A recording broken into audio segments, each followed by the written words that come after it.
kita kali ini adalah menentukan validitas soal uraian dengan cara manual. Nah, jikalau kita mau melihat video-video lainnya yang berhubungan dengan video ini, dapat kita lihat linknya di deskripsi dari video ini. Yang pertama harus kita pahami dulu adalah rumusan yang akan kita gunakan, yaitu RXY sama dengan N kita kalikan sigma XI Y dikurang sigma XI kali sigma Y. Lalu kita bagikan dengan akar dari N kali sigma XI kuadrat dikurang sigma XI dikuadratkan. Kita kalikan dengan N kali sigma Y dikurang sigma Y kita kuadratkan. Nah, apa itu sigma XY? Sigma XY itu adalah jumlah hasil kali skor X dan Y. Kemudian apa itu sigma XI? Itu adalah merupakan jumlah skor X. Lalu sigma Y adalah jumlah skor Y. Sigma X kuadrat itu adalah jumlah kuadrat skor X. Sigma XY kuadrat itu adalah jumlah kuadrat skor Y. Sedangkan N itu adalah jumlah peserta atau banyaknya siswa. Nah, yang pertama harus kita lakukan adalah memeriksa hasil ujian siswa. Setelah kita periksa, kemudian kita rekapitulasi nilai tersebut ke dalam bentuk tabel sederhana. Salah satu bentuk tabelnya boleh kita buatkan seperti ini, di mana ini nomor, nama siswa, kemudian nomor butir instrumen atau nomor soal. Kita misalnya membuat soal uraian sebanyak 5 dan jumlah pesertanya adalah sebanyak 10 orang. Nah, jadi tabelnya itu seperti ini. Nah, setelah kita buatkan tabelnya, lalu kita rekapitulasi nilainya. Misalnya siswa pertama nilainya 432 43 untuk masing-masing setiap butir soal. Siswa kedua 34345. Nah, ini kita lakukan untuk siswa ketiga, 4 dan seterusnya sampai siswa yang terakhir. Nah, jikalau sudah kita rekapitulasi, maka kita dapatkanlah bentuk seperti ini. Terisi semua. Selanjutnya kita menentukan jumlah skor setiap siswa atau Y dan jumlah skor setiap butir soal. Jadi jumlah skor setiap siswa kita katakan dengan Y. Nah, tabel yang tadi kita tambah di sebelah kanannya atau kita kasih nama untuk butir soalnya jadi X1, X2 sampai X5. Lalu tabel sebelah kanannya kita tambah menjadi jumlah skor yang kita sebut dengan Y. Nah, jumlah Y-nya ini nanti juga kita bisa hitung jumlah setiap butir soal yang kita sebut dengan sigma X. Nah, sekarang kita hitung jumlah Y untuk siswa pertama. Berarti 4 tambah 3 tambah 2 tambah 4 tambah 3 hasilnya 16. Siswa kedua 3 tambah 4 tambah 3 tambah 4 tambah 5. Maka hasilnya 19. Jadi ini semua kita jumlahkan untuk masing-masing siswa sampai siswa yang terakhir. Kita jumlahkan semua skornya. Nah, kalau kita jumlahkan sehingga kita dapatkanlah tabel yang komplit. Selanjutnya kita menghitung sigma X. Nah, berarti kita hitung dulu sigma X1 berarti 4 tambah 3 tambah 4 tambah 5 tambah 4 tambah 3 tambah 4 tambah 4 tambah 3 tambah 4. Kita perolehlah hasilnya sama dengan 38. Selanjutnya untuk soal kedua yang kita sebut dengan X2. Ini kita jumlahkan semua mulai dari atas sampai dengan siswa terakhir tambah 3 hasilnya 34. Nah, untuk yang berikutnya begitulah seterusnya, sehingga kita dapatkan seperti ini, yaitu 38, 34, 26, 30, 32. Selanjutnya kita menghitung sigma Y. Sigma Y itu adalah jumlahnya si Y. Jadi kita jumlahkan semua si Y-nya. Nah, kalau kita hitung berarti 16 tambah 19 tambah 18 tambah 10 dan seterusnya sampai dengan yang terakhir tambah 15. Kita jumlah semua ini, maka kita dapatkan hasilnya adalah 160.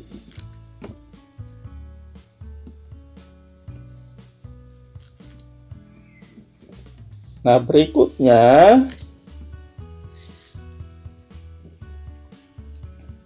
kita menghitung sigma X kuadrat. Nah, sigma X kuadrat itu sigma X-nya kita kuadratkan. Berarti di sini 38 kuadrat, artinya 38 kali 38. Maka kita peroleh 144. Lalu yang berikutnya 34 kita kuadratkan, berarti 34 kali 34 itu adalah 1156. Nah, ini kita kuadratkan semua sehingga kita perolehlah seperti ini sampai dengan yang terakhir 1024. Nah, berikutnya kita menentukan Y kuadrat. Nah, Y kuadrat itu berarti nilai si Y yang sudah kita peroleh kita kuadratkan untuk masing-masing.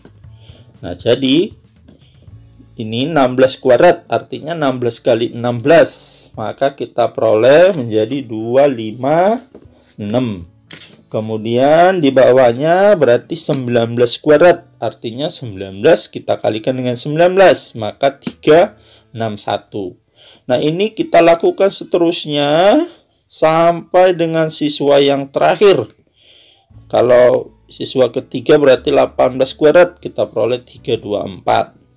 Kita hitung semua ini untuk masing-masing siswa sehingga kita perolehlah data yang komplit seperti ini.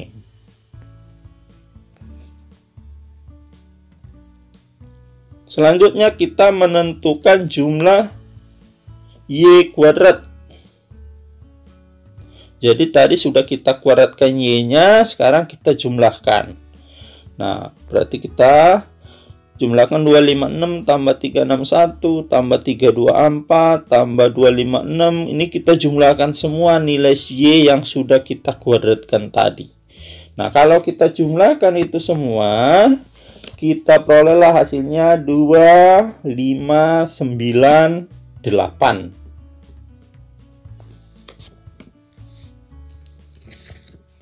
Berikutnya, kita menentukan hasil perkalian X dengan Y.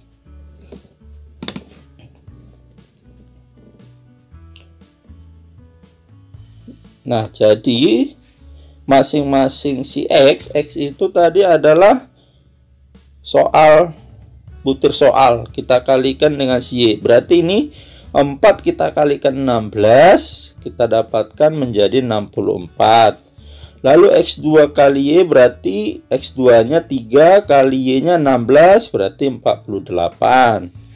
Selanjutnya ini berarti 2 kali 16 32. Lalu untuk yang keempat 4 dikali 16 kita peroleh 64. Dan yang terakhir untuk siswa pertama yaitu 3 kali 16 sama dengan 48. Nah, dengan cara yang sama untuk siswa yang kedua, berarti 3 kali 19 kita peroleh menjadi 57. Lalu 3 kita kalikan dengan 19 menjadi 76. Lalu 3 kita kalikan 19 57. Selanjutnya 4 kita kalikan dengan 19 76. Dan yang terakhir 5 kita kalikan 19 menjadi 95. Nah, beginilah semuanya kita lakukan. Masing-masing ini kita kalikan 4 kali si Y-nya dan seterusnya sampai dengan keseluruhan, yaitu siswa yang terakhir. Sehingga kalau kita proses, kita peroleh hasilnya seperti ini. Selanjutnya kita menentukan jumlah hasil perkalian X dengan Y untuk setiap butir soal. Kita jumlahkan hasil perkalian yang tadi sudah kita dapatkan. Nah, kita sebut dia sigma X kali Y. Berarti yang ini 64 tambah 57 tambah 72 tambah 80 tambah 60 tambah 54 tambah 52 tambah 68 tambah 39 tambah 60. Nah, kalau kita hitung itu semua, kita jumlahkan, kita peroleh hasilnya 606. Nah, selanjutnya untuk yang di samping berikutnya 48 tambah 76 tambah 90 tambah 48 tambah 45 tambah 72. Nah, ini kita jumlahkan semua ke bawah. Nah, kalau kita jumlahkan ini, kita perolehlah hasilnya 557. Nah, begitulah seterusnya sampai yang terakhir. Nih, kita jumlahkan semua ke bawah.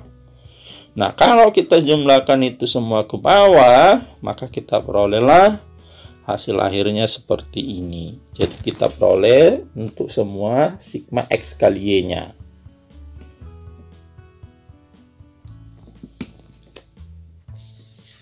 Selanjutnya kita menentukan nilai kuadrat dari setiap butir soal. Nah, jadi setiap butir soal kita kuadratkan. Nah, kalau seperti ini kita buatkan tabelnya, berarti X1 kuadrat.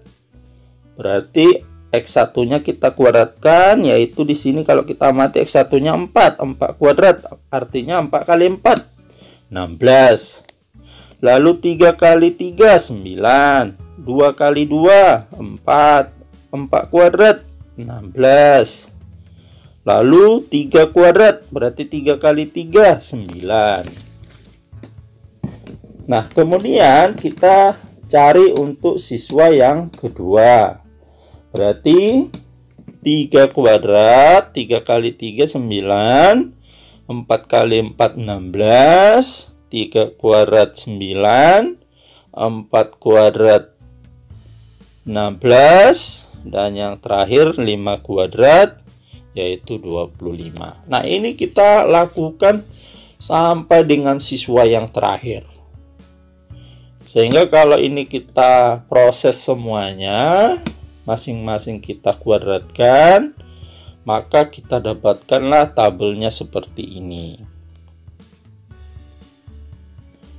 Nah, selanjutnya itu kita jumlahkan. Setelah kita kuadratkan, masing-masing kita jumlahkan yang kita sebut dengan sigma X kuadrat. Berarti 16 tambah 9 tambah 16 tambah 25 tambah 16 tambah 9 tambah 16 tambah 16 tambah 9 tambah 16. Nah, kalau kita jumlahkan ini semua, kita peroleh hasilnya 148. Nah, begitulah juga untuk X2 kuadrat. Kita jumlahkan semuanya ke bawah, yaitu mulai dari 9 siswa pertama sampai dengan siswa yang terakhir, yaitu 9. Nah, jadi kalau kita jumlahkan semua, kita dapatkan hasilnya 122.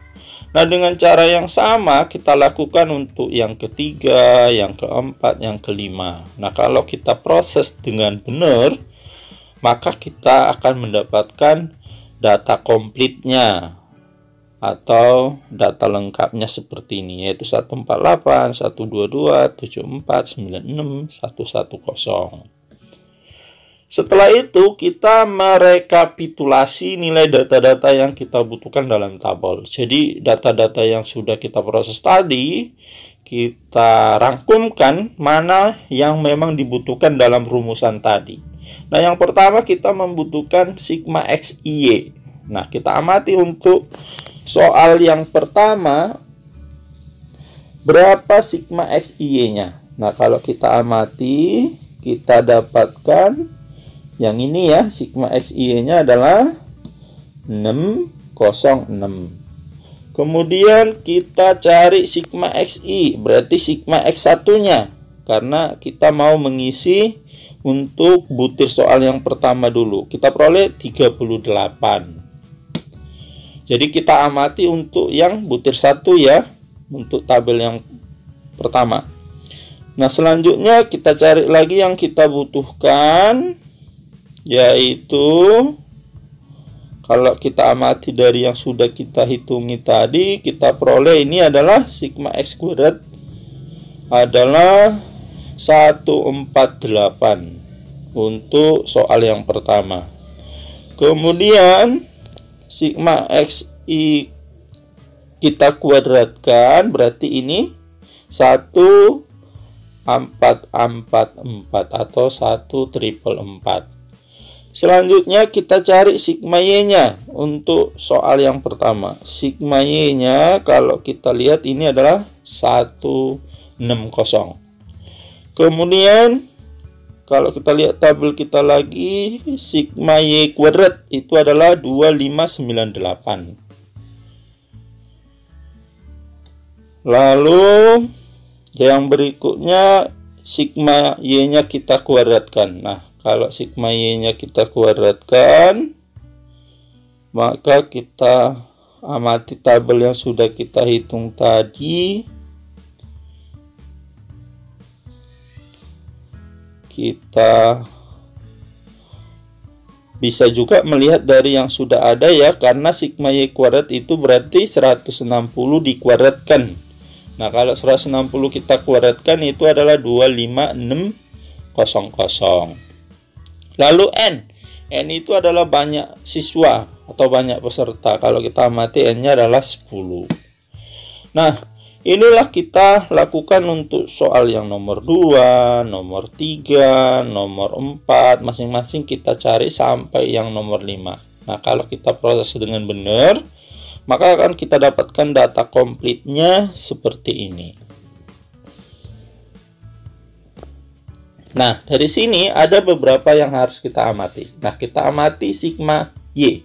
Ternyata untuk soal mulai nomor 1, 2, 3, 4 sampai yang terakhir ini sama sigma Y-nya. Begitu juga dengan sigma Y kuadratnya dan sigma Y dikuadratkan dan terakhir N-nya. Jadi dari sini kemari kalau kita amati untuk setiap butir soal adalah sama, mulai dari sigma Y sampai N. Begitu ya kesimpulan yang bisa kita peroleh dari tabel ini. Lalu kalau kita amati sigma XY sampai dengan sigma XI kuadrat, ini berbeda untuk setiap soal. Artinya jarang ini sama ya, kebanyakan berbeda. Nah, setelah ini barulah kita boleh menghitung nilai R untuk setiap butir soal. Nah, jadi kalau untuk menghitung R-nya, maka nilai-nilai yang sudah ada itu kita substitusikan ke rumusan yang tadi sudah kita bahas di awal. Nah, rumusannya adalah ini untuk soal nomor 1. RXY N. Nah, N-nya kalau kita lihat di tabel kita, N-nya itu kan adalah 10. Maka kita isikan di sini 10. Lalu ini kali, maka kita buat dalam buka kurung sigma XY. Nah, kalau kita amati sigma XY untuk nomor 1 itu adalah 606. Maka kita kalikanlah ini dengan 606. Selanjutnya dikurang sigma XI, berarti sigma XI untuk yang soal nomor 1 itu adalah 38. Maka 38 kita kalikan dengan sigma Y. Nah, sigma Y-nya, jadi kita amati untuk yang nomor 1, tabel nomor 1 ya. Sigma Y-nya 160. Nah, lalu dibagi akar N. N-nya tadi 10, Maka kita buat 10 kali sigma xi kuadrat. Nah, di sini kita udah dapatkan 148, maka kita isi 148. Lalu dikurang sigma xi kuadrat. Nah, sigma xi kuadrat untuk soal nomor 1 adalah 1444. 1444. Kemudian kita kalikan dengan n. N-nya tadi adalah 10. Lalu sigma yi kuadrat. Nah, kalau kita lihat sigma yi kuadrat adalah 2598. Yang terakhir yaitu kurang sigma y kuadrat, yaitu 25600. Nah, selanjutnya ini kita proses setelah kita substitusi nilai-nilainya. Berarti ini 10 dikali 606. Maka kita peroleh 6060. Dikurang 38 kita kalikan dengan 160. Maka kita peroleh hasilnya kurang 6080. Selanjutnya yang dalam bentuk akarnya kita proses 10 dikali 148. Berarti 1480. Kemudian kurang nih, tinggal kita tuliskan kembali. Lalu 10 dikali 2598. Berarti 25980. Selanjutnya kita kurangkan ini, kita tulis aja langsung kembali. Nah, lalu kita kurangkan yang atas. Nah, kalau kita kurangkan atas, berarti 606 dikurang 6080 itu adalah minus 20. Lalu kita kurangkan ini. Yang bagian bawah 1480 kurang 1444 itu adalah 36. Kemudian hasilnya ini kita kurangkan lagi yang sebelah kanan, yaitu 380. Lalu min 20-nya kita tulis saja kembali.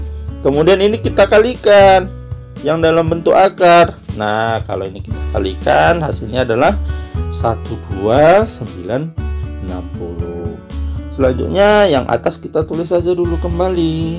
Nah, bentuk akarnya ini kita akarkan. Nah, kalau ini kita akarkan, kita peroleh 113,842. Setelah ini seperti ini, baru kita bagikan. Min 20 dibagi yang bawah, kita perolehlah min 0,176. Nah, dengan cara yang sama kita lakukan untuk nomor 2. Tetapi kita lihat sekarang tabel yang keduanya. Nah, N10. Lalu yang keduanya sigma xi ini. Jadi kita amati yang ini ya untuk butir yang kedua sekarang, karena kita mau mengerjakan soal yang kedua. Nah, xi y-nya adalah 557. Selanjutnya sigma xi berarti sigma x2. Sigma xi2 nya di tabel kita adalah 34. Sigma y ini sama untuk setiap butir soal, yaitu tadi 160.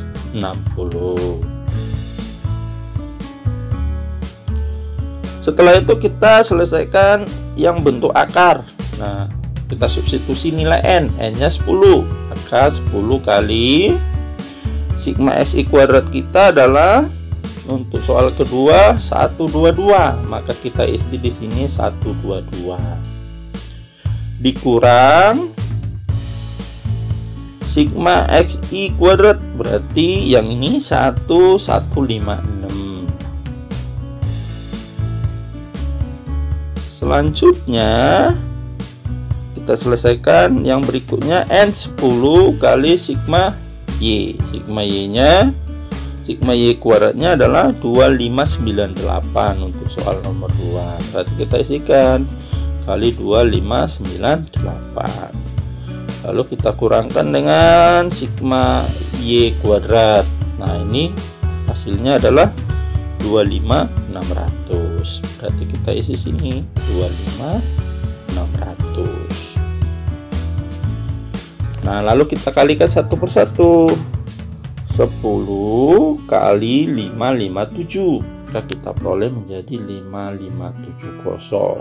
Dikurang, ini kita kalikan 34 kali 160. Itu adalah 5440. 10 kali 122 yang dalam akar sekarang kita kalikan, berarti 1220. Ini kita harus sesuaikan tempatnya ya. 10 kali 122 berarti 1220 dikurang, ini kita tulis balik 1156. 10 dikali 2598 berarti 25980. Ada kurangnya ya.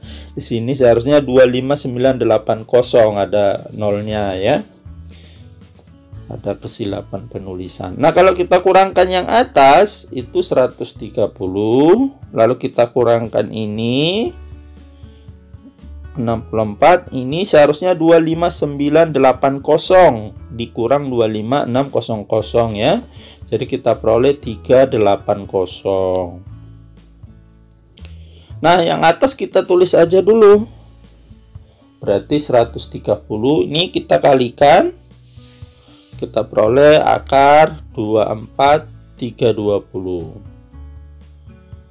130 kita akarkan, ini yang dalam bentuk akar kita peroleh 155,987. Nah, kalau kita bagikan 130 dengan ini 155,987, kita perolehlah 0,833. Nah, hal seperti inilah yang kita lakukan untuk setiap butir soal. Nah, kalau kita lakukan seperti itu dengan benar, maka kita perolehlah atau kita bisa menuliskannya dalam bentuk tabel. Jadi nomor 1 itu tadi adalah min 1,71, lalu nomor 2 adalah 0,834, soal ketiga adalah 0,641, soal keempat adalah 0,728, soal kelima adalah 0,353. Nah, setelah itu sekarang kita harus bisa mengartikannya, menerjemahkannya, atau menginterpretasinya. Nah, kita boleh melihat panduan dari Arie Kunto. Nah, Arie Kunto menyatakan kalau dia minus tidak ada. Nah, jadi kalau minus itu 0 itu aja sudah sangat rendah. Berarti ini minus nomor 1 ini di bawah sangat rendah. Jadi bisa kita buat keterangannya nomor 1 di bawah sangat rendah. Selanjutnya 0,834. Itu berada di antara 0,8 sampai dengan 1. Berarti dia masuk ke kategori sangat tinggi. Nah, selanjutnya 0,641 untuk nomor 3. Nah, kalau kita amati ini masuk ke antara 0,6 sampai dengan 0,8. Dengan demikian maka kita kategorikanlah dia untuk nomor 3 itu validitasnya tinggi.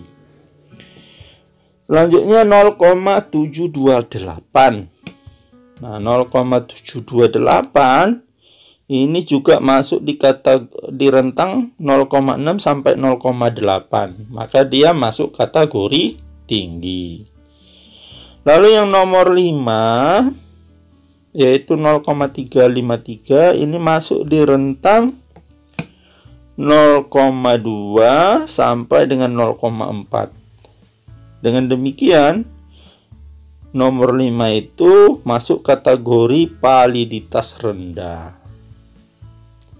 Nah, jadi kalau kita amati ternyata soal kita itu yang validitasnya bagus itu adalah nomor 2, nomor 3, dan nomor 4. Nah, sebaiknya, sedangkan nomor 5 ini kurang bagus, apalagi nomor 1 sangat-sangat bad, buruk sekali ya.